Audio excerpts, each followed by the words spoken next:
In an 1897 Japanese-style Western masterpiece by Kimura Mitsuki, a man named Yoshimura was practicing swordsmanship in England. His swordsmanship gave the impression that anything could be cut down, with every move exuding sharpness.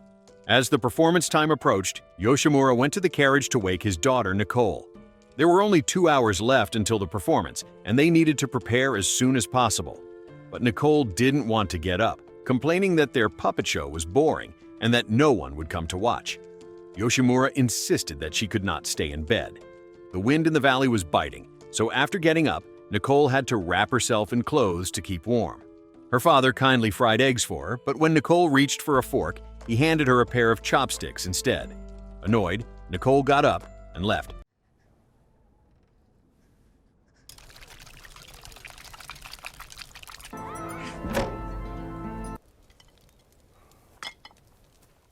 Later, Yoshimura took his daughter to practice swordsmanship, but Nicole grew impatient almost immediately.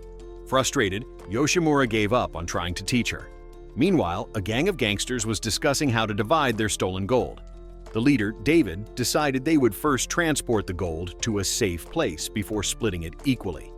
A dissatisfied member, Jack, openly questioned David's decision. David ignored Jack's defiance, simply telling the other members to start transporting the gold. He then stood in front of Jack and stared him down. Intimidated, Jack left. An hour later, Nicole and her father started their puppet show on time. The audience was captivated by the plot and laughed heartily. The show also attracted the gangsters, who had just arrived. Ian, in charge of carrying the heavy gold, suggested they stop to watch the show for a break. His companions, not wanting to carry the gold for him, agreed. Backstage, Nicole noticed the gangsters and a little boy who was sneaking around in the crowd. The boy, finding nothing to steal, quietly slipped behind the gangsters. As the puppet show reached its climax, the gangsters were completely engrossed. However, Jack, ever sharp-eyed, noticed that Ian's bag was gone. When the performance ended and the audience cheered, Ian turned to find the gold had vanished. The gangsters panicked and began to search everywhere. Meanwhile, Nicole found the boy and took the cloth bag from him. She then hid both the boy and the gold at the bottom of the cargo box. Jack, however, saw the entire exchange. Nicole then returned to the performance venue to collect money. Ian immediately pounced on her and demanded to know if she had seen the 2 cloth bags. Nicole lied, claiming she had seen a man dragging 2 cloth bags into the forest.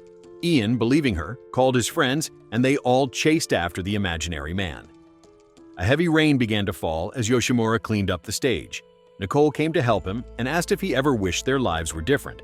Her father coldly told her to get back to work and not to overthink. As Nicole sighed, she accidentally caught sight of Jack staring at her from a distance. Realizing something was wrong, she urged her father to leave, but they had not gotten far when David and his men aggressively approached their carriage. Suspicious, David eyed the carriage. Nicole quickly opened a hidden compartment and stuffed the boy and the gold inside. She then felt a greedy urge and slipped a gold coin into the boy's palm before throwing him out of the carriage. She thought everything would be fine, but the carriage suddenly stopped. Nicole got out to check and found a fallen tree blocking the road. She suggested a detour, but Yoshimura insisted they turn back. Hearing movements behind them, Nicole quickly took the bags of gold from the carriage, dragged them with all her might to a nearby hillside, and hid them in a secret cave. She didn't expect the boy to return and see her hide the gold. When Nicole returned to the carriage, she was shocked to find her father gone and the gangsters surrounding the carriage. Gangster Mike grabbed the boy who had been watching. As Mike put him down, the gold coin fell out. David demanded to know where the boy had gotten it, and the boy pointed to the carriage. Nicole picked up a knife, ready to fight, but Yoshimura suddenly appeared and threw the knife onto the top of the carriage, planning to take all the blame himself. David approached Yoshimura and pretended to greet him as the other gangsters surrounded them. David ordered 2 men to search the carriage. After ransacking it, they still couldn't find the gold. Enraged, David grabbed the boy, thinking he was lying, but the boy pointed at Nicole and said that she had taken the gold. Nicole shook her head in denial, and Yoshimura claimed he had never seen the gold and didn't want any trouble. He placed his samurai sword on the ground as a sign of surrender, but David still refused to let them go. Yoshimura told Nicole to turn around and not to look back, no matter what. The next second, an arrow pierced his abdomen. Nicole heard the sound of her father falling and realized her mistake. She knew she couldn't waste the escape opportunity her father had created with his life, so she ran. The boy followed her in the chaos.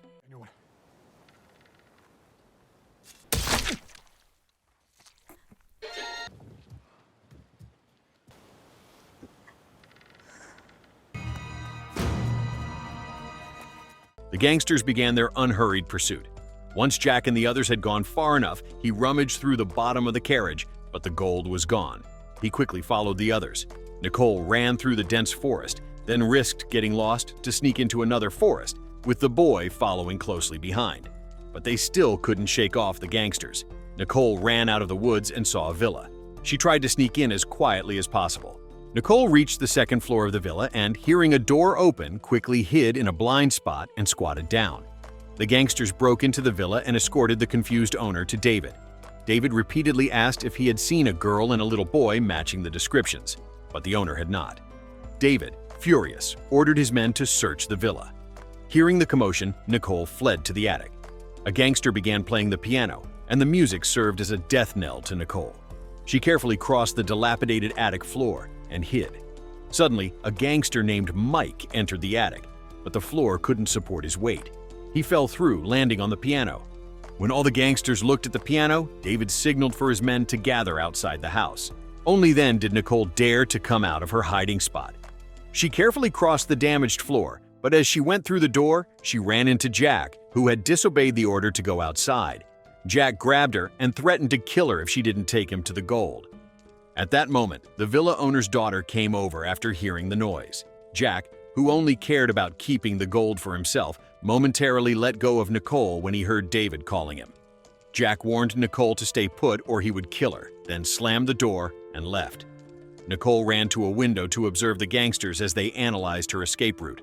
David decided to split the gang into two teams, with him and Jack each leading a team of 3. He told his team not to kill Nicole.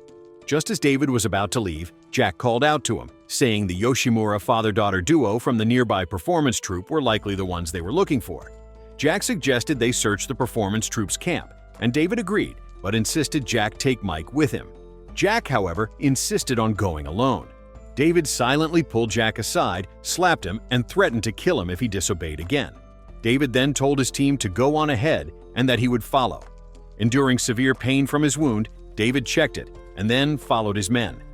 Seeing that all the gangsters had left, Nicole fled the villa and ran toward the performance troupe's camp. The boy who had been with her saw Jack kill Mike. Jack noticed Nicole had escaped. He roughly buried Mike's body and waited until David's group had gone far away. By this point, Nicole had reached the camp and, avoiding everyone, ran into a carriage. Tornado, an old friend of Yoshimura, asked what had happened. Nicole remained silent, but Tornado, seeing her pained expression, understood something was wrong. He covered her with a blanket. Nicole stared at her father's portrait and fell into deep thought.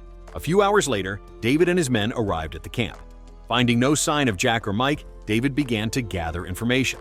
The troop leader, hearing screams, told his wife Mary that David had come. David approached their carriage and greeted Mary familiarly. She asked what he wanted, and he replied that he was just passing by to see her. Mary snapped at David and went outside. David then asked the troop leader if he had seen a girl and a boy. The leader immediately said he hadn't. After a moment of silence, the leader mentioned a rumor about a gang of bandits stealing gold from a church and speculated that it might not just be a rumor. David stared at him coldly.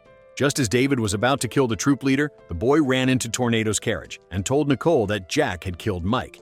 David's subordinate saw the boy and immediately informed him. David signaled his men to act. As the gangsters approached, Tornado ignored Nicole's pleas and went outside to try to stop them. He was immediately struck by an arrow and fell.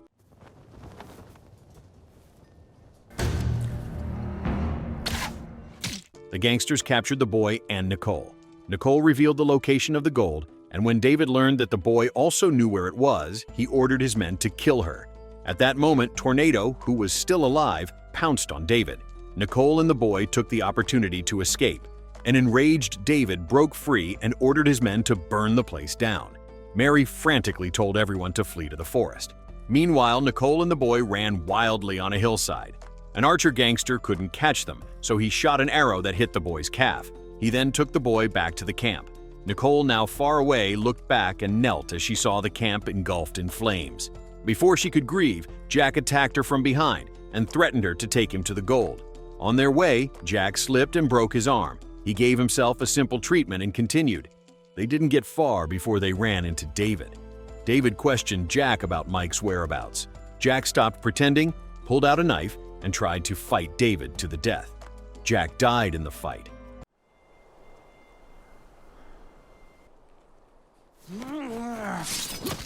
David felt no satisfaction in killing the traitor and stared at Jack's body, lost in thought. When he finally came to his senses, Nicole was gone. She fled all the way back to the dense forest and the carriage. She gently called out her father's name, trying to wake him, but Yoshimura was already dead. In utter despair, she held back her grief and pulled the arrow from his abdomen. After some time, Nicole weakly got up and went to the gold hiding spot, only to find the gold was gone. She immediately suspected David had taken it, but then she saw the boy walking toward her and, relieved he was alive, took him back to the carriage to treat his wounds.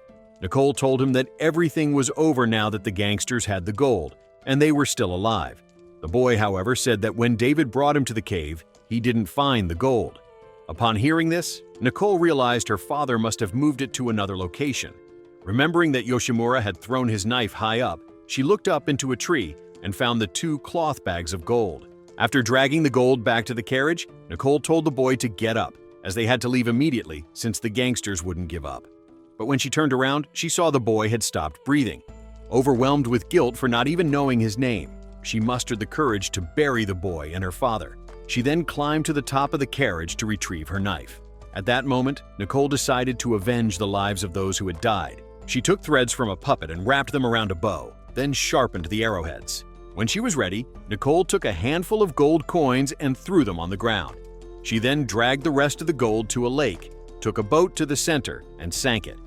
The dark lake water mirrored her grim situation. At the same time, David found Mike's body on the hillside. After a moment of silence, he ordered his men to go to the gold hiding place. They found the gold coins left by Nicole, which David saw as a blatant provocation. In a fit of rage, he set the carriage on fire and told his men to find her and kill her. The group searched until dawn without any luck and decided to split up. This was the opportunity Nicole had been waiting for. She quietly approached a bald gangster and followed him into the dense forest before confronting him directly. The man pulled out Yoshimura's samurai sword, which only fueled Nicole's anger. She skillfully dodged several slashes, stabbed a dagger into his body, and then slit his throat. You are the...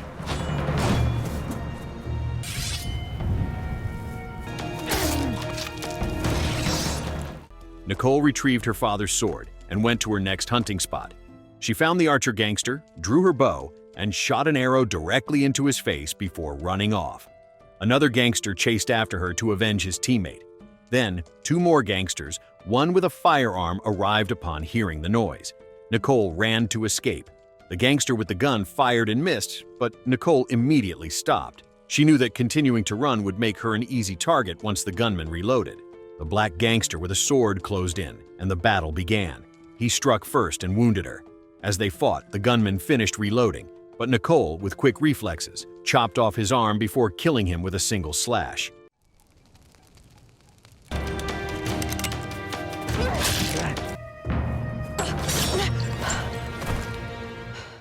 Afterward, Nicole appeared at the camp like a ghost. The gangster there was so scared that he backed away, having lost the will to fight.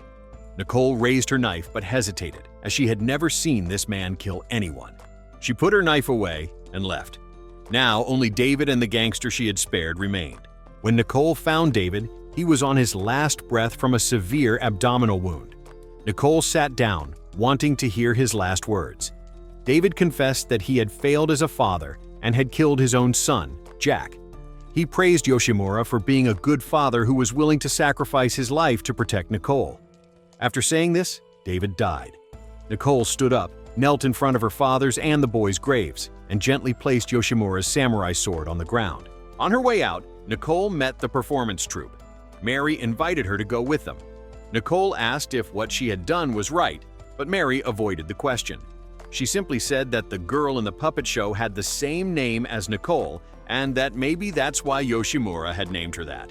Mary then gave her a bag of food. Nicole then saw the gangster she had let go within the group. The troop leader recited a line from the puppet show. "Lift the curtain. I am Nicole. I am a warrior. I am here to avenge you." This seemed to awaken something in Nicole. She stopped, walked away, and decided to start a new life, walking toward the setting sun. The movie ends here. So, what did you think of the movie?